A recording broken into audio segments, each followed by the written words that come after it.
Hello दोस्तों, आज हम बात करेंगे बिल गेट्स के बारे में। बिल गेट्स को तो सभी जानते होंगे, लेकिन आज हम उसकी अचीवमेंट्स के बारे में बात करेंगे।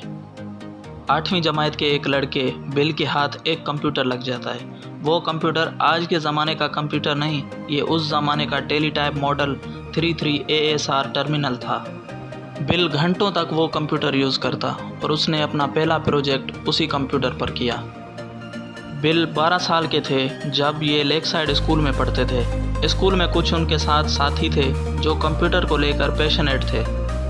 बिल के दोस्तों में से सबसे पहला बेस्ट फ्रेंड केंट इवेंस और पॉल एलन जो 10th क्लास में पढ़ रहे थे, और रिक विलेंड, उन चारों ने मिलकर लेक साइड प्रोग्रामर्स ग्रुप बनाया। स्कूल के बाहर उन्होंने कंप्यूटर चलाने के तरीके ढूंढे। सियाटल में एक कंपनी थी कंप्यूटर सेंटर कॉरपोरेशन के नाम से। यह दुकान लोगों को कंप्यूटर रेंट पर चलाने के लिए घंटों के हिसाब से देते थे। 1 साल के बाद बिल और उसके दोस्तों ने उस दुकान पर जाना शुरू किया कंप्यूटर इस्तेमाल करने के लिए, लेकिन यह करने की कॉस्ट बहुत महंगी थी। उस वक्त के $40 घंटे के हिसाब से चार्ज कर रही थी। बिल और उसके दोस्तों ने लूप होल ढूंढने की कोशिश की, जिससे उन्होंने अपने लिए ज़्यादा टाइम लेने की कोशिश की। जब उनकी चोरी पकड़ी गई तो पहले तो उस दुकान ने उसे बैन कर दिया। फिर अगले साल गर्मियों में उन्हीं दुकान वालों ने सोचा कि क्यों ना उन्हीं बच्चों का इस्तेमाल किया जाए कंप्यूटर में बग्स ढूंढने के लिए। उन्होंने कहा कि ये बच्चे फ्री में कंप्यूटर यूज़ कर सकते हैं अगर ये कंप्यूटर में प्रॉब्लम्स ढूंढ कर दें। यहीं पर बिल ने कई सारी प्रोग्रामिंग लैंग्वेजेस सीखीं, लेकिन कुछ वक्त के बाद वो दुकान आउट ऑफ बिजनेस चली गई। फिर से उनके पास कोई तरीका नहीं था कंप्यूटर एक्सेस करने का। फिर उन्होंने पोर्टलैंड में एक कंपनी ढूंढी इंफॉर्मेशन साइंस इंक के नाम से। वहाँ भी उनको फ्री में कंप्यूटर चलाने को मिला और बदले में उस कंपनी के लिए एक प्रोग्राम बनाने को कहा गया। ये पेरोल प्रोग्राम था। उसकी मदद से ये पेरोल और टैक्सेस वगैरह के बारे में भी और समझे। बाद में उनके स्कूल वालों ने भी उनके टैलेंट को समझा, इसलिए 1971 में बिल और उसके दोस्त एवंस को कहा गया कि वो स्कूल के लिए एक प्रोग्राम लिखें जिसमें क्लासेस के लिए शेड्यूल बनाए जा सकें। बड़ी मेहनत से प्रोग्राम बना रहे थे, लेकिन केंट एवंस छुट्टी मनाने के लिए पहाड़ियों पर गए, लेकिन बदकिस्मती से पहाड़ियों पर वो स्लिप हो गए और नीचे गिरकर उनकी मौत हो गई।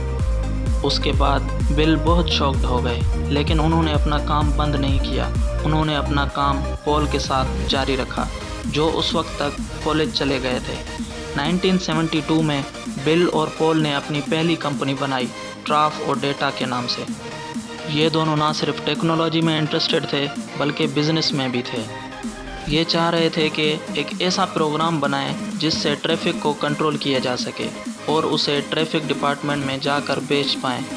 काफ़ी मेहनत की उन्होंने, लेकिन ये चीज़ ज़्यादा सक्सेसफुल नहीं हुई। कुछ टाइम के बाद बिल ने हार्वर्ड यूनिवर्सिटी के लिए एग्ज़ाम दिया और वहाँ पढ़ने चले गए। पॉल रोज़ की क्लास अटेंड करने से बोर हो गए और बोस्टन चले गए। वहाँ हनीवेल कॉरपोरेशन कंपनी के साथ काम करने लग गए। उन्होंने बिल को भी कहा कि आओ इसमें काम करना शुरू कर दो, और जून 1974 में उस कंपनी में काम करने लग गए। एक मर्तबा पॉल रास्ते में जा रहे थे, उन्हें एक स्टॉल पर एक मैगज़ीन नज़र आया। पॉल ने मैगज़ीन लिया और बिल के पास ले गया। उस मैगज़ीन में एक पिक्चर लगी थी जिसमें दुनिया का पहला पर्सनल कंप्यूटर था। पॉल ने बिल को कहा हुआ था कि हर नए कंप्यूटर आने के बाद उनकी चिप्स छोटी होती जा रही हैं, तो एक पर्सनल कंप्यूटर बनाया जा सकता है, जो कि उनसे पहले किसी और ने बना लिया था। उस कंप्यूटर को बनाने वाली कंपनी का नाम था मिट्स। बिल और पॉल ने कॉल लगाया। मिट्स को कहा कि हम आपके लिए एक प्रोग्राम बनाना चाहते हैं। उस वक्त सबसे पॉपुलर लैंग्वेज थी बेसिक, तो उन्होंने कहा कि आपके कंप्यूटर के लिए बेसिक लैंग्वेज में एक सॉफ्टवेयर लिखना चाहेंगे। तो बिल ने हार्वर्ड से ड्रॉप आउट कर दिया। उन्होंने बेसिक का एक वर्जन बनाया और अल्टेयर को बेच दिया। उन्होंने बिल और पॉल को जॉब ऑफ़र की, लेकिन उस वक्त तक उन्होंने अपनी कंसल्टेंसी बनाई माइक्रोडेश सॉफ्ट के नाम से। बाद में उसे रीनेम कर दिया माइक्रोसॉफ्ट, एक ही वर्ड में। माइक्रोसॉफ्ट को बहुत से प्रोजेक्ट्स मिले, लेकिन सबसे बड़ा प्रोजेक्ट मिला जब IBM कंप्यूटर्स के लिए DOS ऑपरेटिंग सिस्टम प्रोवाइड की। उसके बाद 1983 को अपना नया ऑपरेटिंग सिस्टम अनाउंस किया, विंडोज़ 1.0। हालांकि उसे ऑफिशियली 1985 में लॉन्च किया गया। मार्च 1986 में माइक्रोसॉफ्ट ने अपना IPO लॉन्च किया। IPO का प्राइस $21 पर शेयर पर सेट किया गया था। उसके बाद उनके शेयर प्राइस $28 तक पहुंच गए। माइक्रोसॉफ्ट कंपनी बहुत सक्सेसफुल हुई। विंडोज़ 98 आया। जैसा कि हम सब जानते हैं, दुनिया भर में उनका सॉफ्टवेयर फैला, उनके कंप्यूटर ज़बरदस्त तरीके से सक्सेसफुल हुए और उसकी वजह से बिल गेट्स बना। अगर वीडियो पसंद आई तो लाइक, शेयर, सब्सक्राइब करें और बेल आइकन को प्रेस करें।